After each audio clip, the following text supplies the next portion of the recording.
ఈరోజు మనం 120 రూల్స్లో second రూల్ని explain చేసుకున్నాము. ఆల్రెడీ నేను ఫస్ట్ రూల్ ఎక్స్ప్లెయిన్ చేశాను, ఒకసారి అది చూడండి. తర్వాత మనకి సెకండ్ రూల్ నుంచి ఓకేనా. ఇప్పుడు మీకు సిస్టమేటిక్గా మీకు బాగా అర్థమవుతుంది. సెకండ్ రూల్ ఏంటంటే law of inversion. She did go there. ఇక్కడ షీ అంటే ఏంటి? సబ్జెక్ట్. డిడ్ అంటే ఏంటి? Helping verb. గో అనేది ఏంటి? Main verb.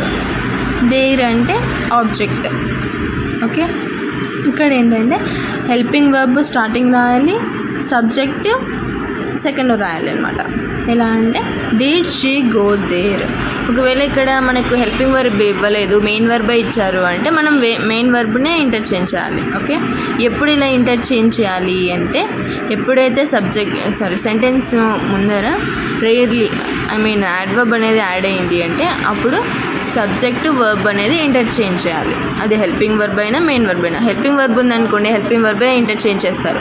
మెయిన్ వర్బ్ ఉంటే మెయిన్ వర్బ్. ఓకే, చూడండి ఎగ్జాంపుల్గా rarely she did go there అనేది మనము rarely did she go there, ఇది కరెక్ట్ సెంటెన్స్ అనమాట.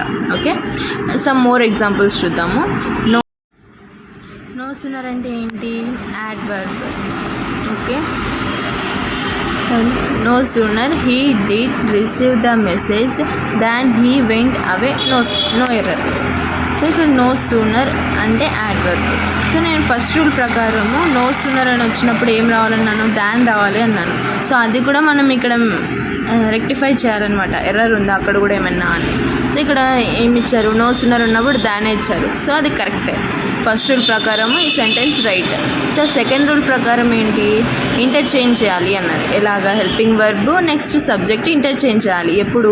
యాడ్వర్బ్ యాడ్ అయినప్పుడు. ఇక్కడ యాడ్ అయింది కదా, సో అందుకని సబ్జెక్ట్ అంటే ఏంటి? ఇక్కడ హీ. డిడ్ అంటే వర్బ్ అంటే హెల్పింగ్ వర్బ్. ఇక్కడ రెండు రీప్లేస్ చేయాలి. ఎలా వస్తుంది ఇప్పుడు sentence? No sooner did he receive the message than he went away. No error.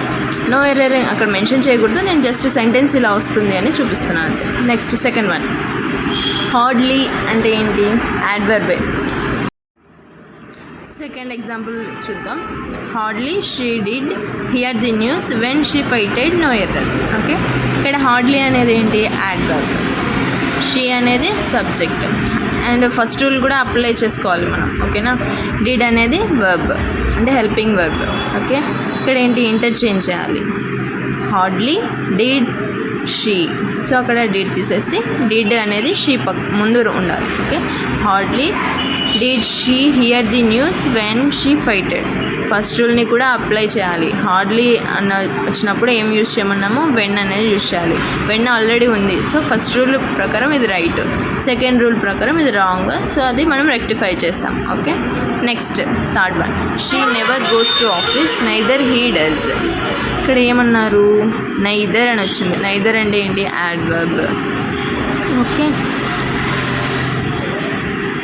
Neither adverb వచ్చినప్పుడు మనం ఏం చేయాలి? హెల్పింగ్ వర్బ్ని ముందు స్టార్టింగ్ రాయాలి, తర్వాత సబ్జెక్ట్ రాయాలి. సో డస్ అనేది ఏంది? ఇక్కడ హెల్పింగ్ వర్బ్. హీ అనేది సబ్జెక్ట్. ఇది correct sentence. She never goes to office neither does he, ఇది కరెక్ట్ ఆన్సర్ అనమాట. ఓకే, సో ఏదైనా కానీ గుర్తుపెట్టుకోండి. ఎన్ని రూల్స్ ఉన్నా కూడా 120 రూల్స్, ఏ సెంటెన్స్ వచ్చినా కూడా 120 రూల్స్ని కూడా అప్లై చేస్తూ ఉంటే మనకి ఎర్రర్ ఎక్కడ ఉన్నది ఈజీగా ఫైండ్ అవుట్ చేయొచ్చు. ఓకేనా. సో నేను ఫస్ట్ రూల్ అప్లై చేశాను. ఇక్కడ ఎందుకు నేను ఇవి నో సూనర్ హార్డ్లీ మాత్రమే తీసుకున్నాను, రిమైనింగ్ తీసుకోవచ్చు కదా అంటే నేను ఫస్ట్ రూల్ కూడా అప్లై అవుతుంది అని ఎగ్జాంపుల్స్ తీసుకున్నాను.